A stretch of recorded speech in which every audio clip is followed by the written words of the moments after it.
My name is Lafayette Barnes, publisher of the Washington Informer Bridge, and you're watching What's the Motivation?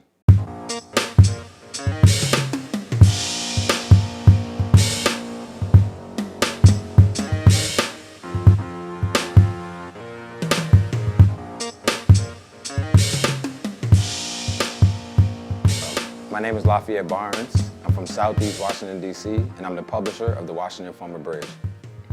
I first fell in love with music, I want to say, probably in elementary school. You know, I remember my parents used to have a record collection, and whenever we would do, spring cleaning, they would always have that, pull out that Tony Braxton record, or, Marvin Gaye or whoever, and, that's really where I sort of learned about music. I think the quality of record players just resonated with me during that period of time. And I would say my journey through music started from there. So the difference between the DMV scene from 2010 until now is that in 2010, I think there were much more niche underground scenes. People knew, there were circles for people who had skills. Where now I think there's a really generic circle. Everybody's just sort of trying to fit into the same bubble. And I hope that as we, come out of COVID, we can be more careful about who we choose to hang out with and start to create more of these niche scenes that we used to have back in 2010. So I've been a creative in the DMV almost my entire life. I would say that started probably in 6th, 7th grade when me and my friends really got into graffiti, and we all came to school with our little black book, and every day we would paint or draw our tag and just sort of compare our books at lunch. That really was the motivation of how I became an artist and how I got introduced into graphic art.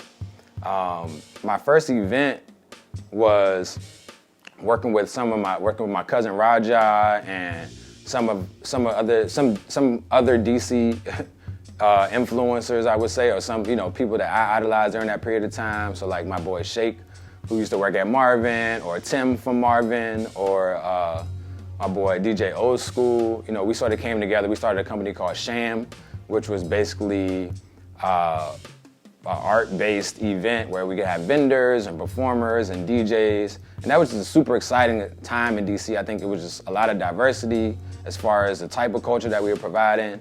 And we had folks coming down from Philly, New York, coming up from Atlanta, wherever, to come attend these events that were, pretty much on a monthly basis. And that's really where my entry into artistic-based events in the city. So the Bridge is what we call a lifestyle guide for millennials working and living in DC. It's truly dedicated to DC culture from the eye of a millennial.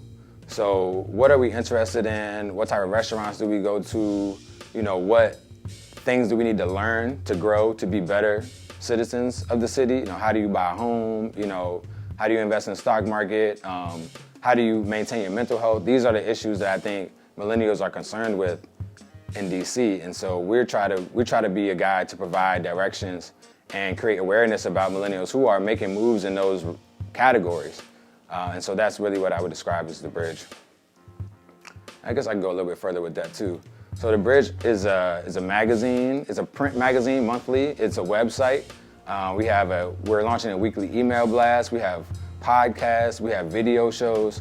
So I would say we're a small network that represents DMV millennials.